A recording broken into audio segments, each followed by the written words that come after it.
Good morning বন্ধুরা, কেমন আছো তোমরা? আশা করি খুব ভালো আছো। পিউ বেঙ্গলি ব্লগে তোমাদের সবাইকে স্বাগত।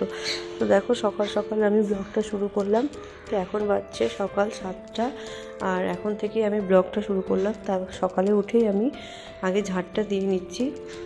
দেখো, আমি ঝাড়টা দিয়ে নিচ্ছি, আর আমার মেয়ে আর আমার হাজব্যান্ড দুজনে এখনও ঘুমিয়ে রয়েছে। তো দেখো, আমি ঘরটা খুব ভালো করে ঝাড় দিয়ে নিচ্ছি। তারপর ঝাড়টা দিয়ে চলে আসলাম আমি ঘরে। তো দেখো, ওরা দুজন এখনও ঘুমিয়ে রয়েছে, আর এখন বাজছে 8:30। আমার 1.5 ঘন্টা হয়ে গেল সব বাসি কাজ সেরে আমি আবার চলে আসলাম রান্নাঘরে। রান্না বসিয়ে দিয়েছি, কারণ আজকে আমার মেয়ের রেজাল্টের মার্কশিটটা দেবে। তো দেখো, আমি যাচ্ছি স্কুলে। আমার হাজব্যান্ড আর আমার মেয়ে আগে বেরিয়ে গেছে, ওরা নিচে দাঁড়িয়ে আছে। তো দেখো, তারপর আমি চলে আসলাম স্কুলের ভিডিওটা আর আমি করিনি। তো স্কুল থেকে মার্কশিটটা নিয়ে আমি চলে আসলাম ঘরে। আর এই দেখো আমার মেয়ের মার্কশিট। তো এই যে স্নিগ্ধা ওঝা ওর নাম, আর এটা দেখছো তোমরা, এটা হচ্ছে ওর র্যাঙ্ক, মানে ও ক্লাসের মধ্যে 5th হয়েছে। আর ওদের টোটাল পুরো বছরে 3টা টার্ম হয়। এটা হচ্ছে ফার্স্ট টার্মে ওর 97.78% হয়েছে, তারপরে হয়েছে 95.56, তারপরে হয়েছে 96%।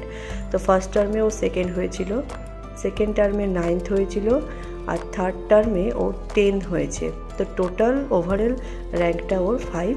তো যাই হোক, ভালোই করেছে, ক্লাসের মধ্যে 5th হয়েছে। তারপর খাওয়া দাওয়া সেরে চলে আসলাম ছাদে। চুলটা খুব ভেজা ছিল, তো তার জন্য একটু ছাদে এসে চুলটা শুকাতে চলে আসলাম। আর ছাদে তো বসা যাচ্ছে না, কিন্তু এই ভেজা চুল নিয়ে আমি আবার ঘুমোতে পারবো না। তার জন্য একটু 5 মিনিট বসে চুলটা একটু যেই শুকিয়ে যাবে আমি ছাদ থেকে নেমে চলে যাব নিচে। তারপর গিয়ে একটু মেয়েকে ঘুম দেব, কারণ ওর বিকেলে স্পোকেন ইংলিশ আছে।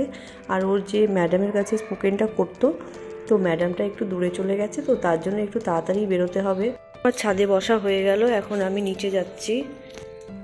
গেটটা লাগিয়ে দিই, কারণ এখন সবসময় গেটটা লাগিয়ে রাখাই উচিত। এখন যা হচ্ছে, বিশেষ করে মালদাতে যা দুর্নীতি চলছে, তাতে করে কিন্তু সবসময় গেট লাগিয়ে রাখাই উচিত।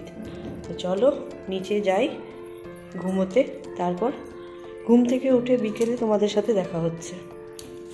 তারপর ঘুম থেকে উঠে মেয়েকে নিয়ে চলে আসলাম আমি টিউশন পড়াতে।